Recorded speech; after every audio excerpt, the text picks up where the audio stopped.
ताज्या घडामोडी पाहण्यासाठी सी24 तास या यूट्यूब चॅनलला लाईक करा, शेअर करा, सबस्क्राईब करा आणि बेल आयकॉनवरती क्लिक करायला विसरू नका। नाशिक महानगरपालिकेच्या आगामी निवडणुकीच्या पार्श्वभूमीवर प्रभाग क्रमांक 25 मधून प्रकाश मामा अमृतकर यांना भारतीय जनता पार्टीकडून अधिकृत आणि पुरस्कृत उमेदवारी जाहीर करण्यात आली आहे।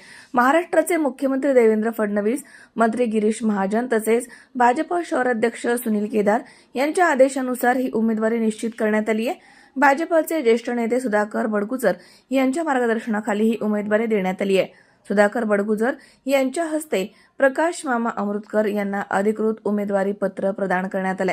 यावेळी प्रतिक्रिया देताना प्रकाश मामा अमृतकर म्हणाले की भाजपने दिलेल्या संधीचं सोनं करून प्रभाग क्रमांक 25च्या विकासासाठी प्रामाणिकपणे काम करणार आहे।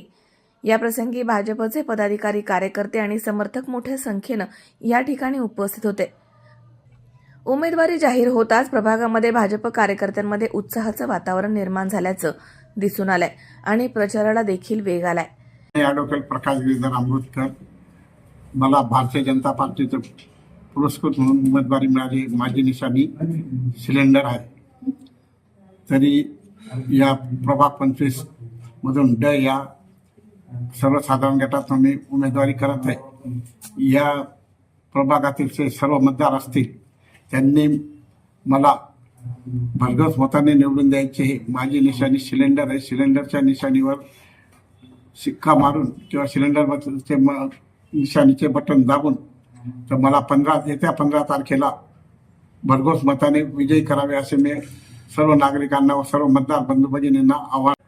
मला जर महापालिकेत जाण्याची जर संधी दिली आपण तर मी या प्रभागाचा संपूर्ण विकास करेन। तसेच माझा अजेंडा सुरुवातीचा असा राहील तर जे सुशिक्षित बेरोजगार असतील त्यांना इंडस्ट्रीज एरियात रोजगार मिळेल त्या दृष्टीने मदत करणार। तसेच प्रभागातील सर्व नागरिक समस्या असतील त्या त्वरित सोडवण्याचा मी प्रयत्न करेन। कुठल्याही प्रकारचा विलंब न लावता ताबडतोब मी त्या समस्या सोडवण्याचा निश्चित प्रयत्न करेल। मला भारतीय जनता पार्टीने पुरस्कृत मंजूरी उमेदवारी दिली तर मी श्री माननीय मुख्यमंत्री देवेंद्र फडणवीस, माननीय गिरीश भाऊ, माननीय सुनील केदार, माननीय सुधाकर भाऊ बडगुजर यांचे आभार मानतो। किरण आहेर, सी24 तास, नाशिक।